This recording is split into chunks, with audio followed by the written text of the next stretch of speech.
में तो कोई मुकाबले की ही बात नहीं है, बस उसमें नंबर्स देखना है कि हाँ नंबर्स कितनी बड़ी जीत होगी। इसके अलावा उसमें कुछ भी नहीं है वायनाड में। भाई बहन दिखने वाले लोकसभा में, हाँ निश्चित तौर पे एक साथ दिखने वाले हैं और वो बहुत दिलचस्प तस्वीर होगी इसी सेशन में। और उसमें अच्छा, इससे पहले कभी हुआ है कि कोई भाई बहन एक साथ, सगे भाई बहन, जानकर इसलिए ध्यान तो नहीं आ रहा है कि कभी एक साथ ऐसा हुआ कि दोनों सगे भाई बहन एक साथ हाउस में रहे हों और एक साथ हों। पत्नी तो रहे बहुत। वो तस्वीर तो हमने देखी, अब भी है। ये तो पप्पू यादव रंजीता ही रहे हैं तो उसमें इस बार झारखंड में गजब होने वाला है। बेटा बहू भाई सब होने वाले झारखंड में। मतलब उम्मीदवार तो सारे के सारे हैं। अब देखिए हम भी आपकी तरह इंतजार कर रहे हैं कहां से जो है पहला ट्रेंड आता है। महाराष्ट्र की 288 सीटें, उत्तर महाराष्ट्र, विदर्भ, मराठवाड़ा, मुंबई, ठाणे, कोंकण या फिर पश्चिम महाराष्ट्र, कहां से आपको जो है पहला ट्रेंड दिखाई देगा महाराष्ट्र में, इसका हम भी इंतजार कर रहे हैं। सही झारखंड में कहां से जो है पहला रुझान आता है, इसका अभी इंतजार है। दोनों ही जगहों पर बड़ा डट कर चुनाव लड़ा गया और बीजेपी ने जो साफ नैरेटिव दिया है, बटोगे तो कटोगे। झारखंड के अंदर डेमोग्राफी चेंज का मुद्दा, महाराष्ट्र के अंदर एक रहोगे तो नेक रहोगे का प्रधानमंत्री का नारा, योगी आदित्यनाथ, प्रधानमंत्री अमित शाह, पूरी पार्टी ने लगकर जो कैंपेन खड़ा किया वो जमीन तक पहुंचा कि नहीं पहुंचा।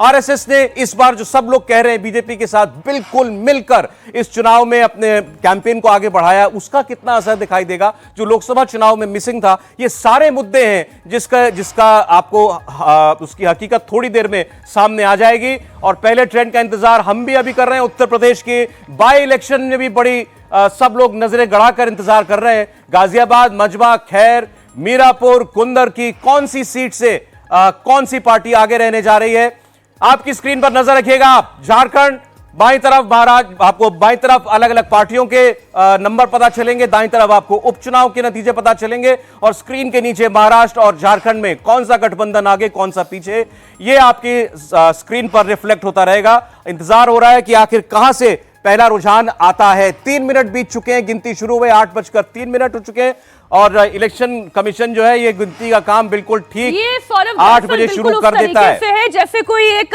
ब्लॉकबस्टर सुपरहिट फिल्म का बस क्लाइमेक्स आने वाला है, बस मतपेटियों की गणना शुरू होने वाली है।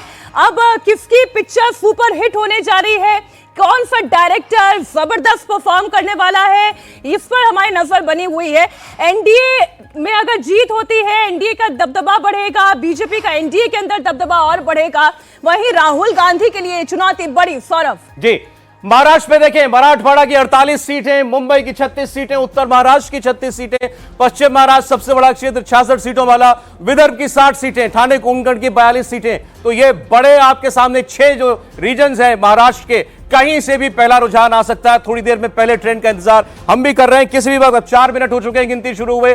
कहां से आखिर गिनती की शुरुआत होती है, कौन से क्षेत्र से होती है और कौन सी पार्टी से होती है, कौन से गठबंधन से होती है, थोड़ी देर में आपके सामने आने वाला है। बल्कि किसी भी वक्त पहला रुझान जो है वो आने वाला है। महाराष्ट्र की स्क्रीन आपके सामने हमने इसलिए रखी हुई है क्योंकि सबसे बड़ा राज्य है, सबसे ज्यादा स्टेक्स यहीं पर है और इसीलिए हम भी इंतजार महाराष्ट्र का पहले कर रहे हैं कि कहां महाराष्ट्र में किस क्षेत्र से और कौन सी सीट से गिनती की शुरुआत होती है।